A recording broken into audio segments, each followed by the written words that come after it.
I'm Chris Lawrence with your headlines from North Texas, starting with an update from our investigative team. After their reports on 18-wheeler crashes, truckers now have to undergo inspections to make sure their rigs meet new standards. Senior investigative reporter Tanya Iser got a closer look. So today is one of the North Texas inspection details. I'm good when you are, Jay. All right, brake and hold. The vehicles are picked at random. Typical things you'll find are problems with brake lines. This is Carter pin here. 3 right, 1 3/4, stand by. Brake. I got like 1/4 of an inch. Steve Wilhelms, North Texas trucking safety expert. It's the regional MIXAP or commercial vehicle enforcement officers. Okay. They inspect the vehicles and do a full level 1 inspection. I got 1 right on 2 right. To look for anomalies in unsafe trucks. Tires that are either flat, underinflated, or don't have the proper tread depth. We got 30 rigs on these puppies. If you look, axle 4 and 5 has shifted. See how they're not in line? And all your bushings back here, those all need to be fixed. We found basically he has 2 brake lines that are cracked to the inner core, which means they have to be replaced. He's loaded. We don't know what his actual weight is, but I mean, it'd be hard for him to, in an emergency, to stop if he needed to be.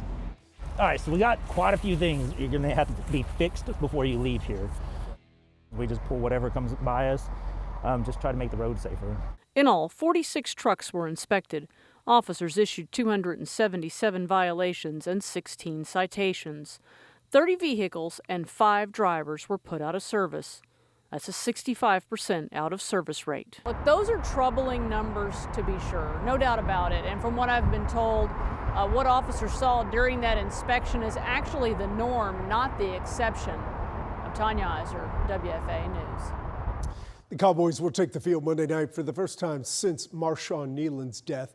As Rebecca Lopez reports, head coach Brian Schottenheimer says the team is rallying behind Kneeland's girlfriend, who we just learned is pregnant.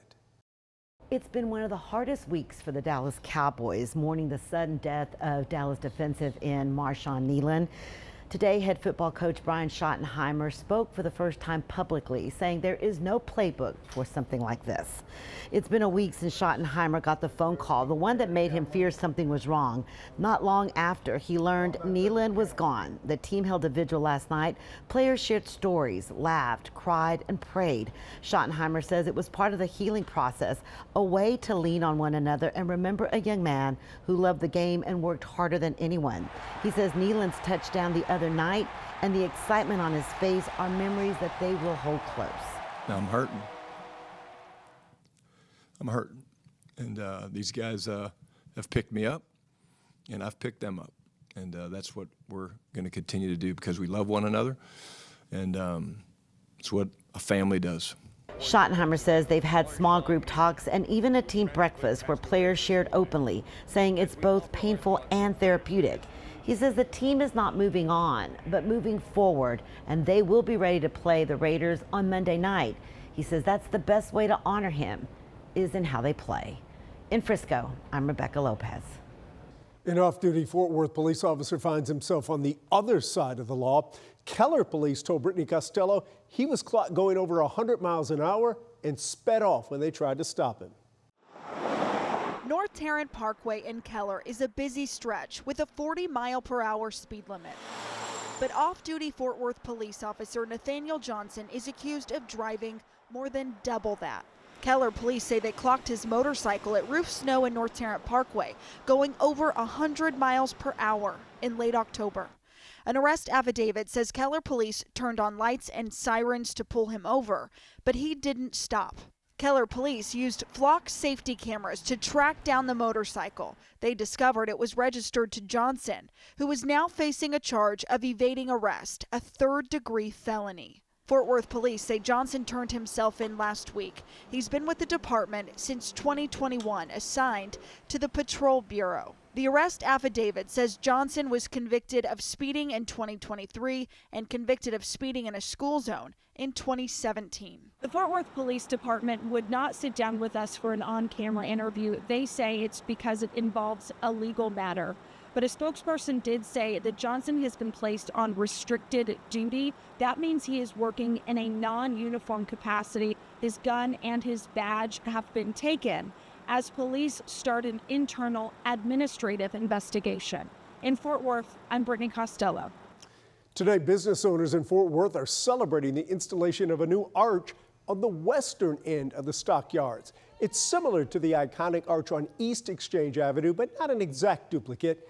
This is the culmination of a 6-year effort to bring more attention to the other side of the entertainment district. And with up to 10 million visitors coming to the stockyards every year, there's a lot of money at stake.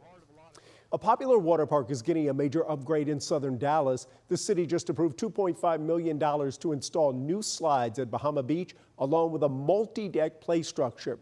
The park is right off Highway 67, and Brittany Moncrief just spoke with residents excited to see some improvements there. There's an unfamiliar sound at Bahama Beach Water Park.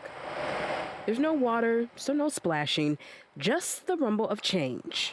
That was a big attraction, for my grandkids. It's one of the reasons Ramona Lewis Come on, Missy. moved to the Redbird area of Oak Cliff. We live and celebrate each other. She can enjoy the Thurgood Marshall Recreation Center and go right next door to the water park. We have other activities for seniors. We have water aerobics, so that's good. But during this off-season, progress is making waves, because the city of Dallas unveiled its $2.5 million project to upgrade the park. Wow, that's wonderful. That's good to hear. However, will the property taxes go up?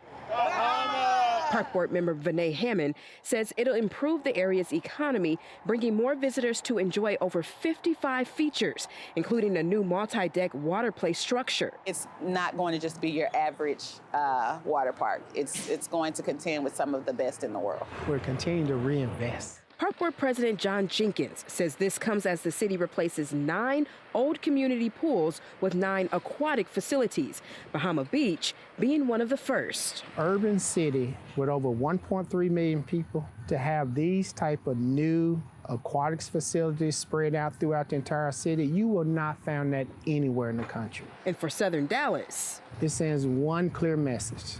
The city of Dallas cares about you and your community. And for residents like Ramona, I feel that they care. In Oak Cliff, I'm Brittany Moncrief.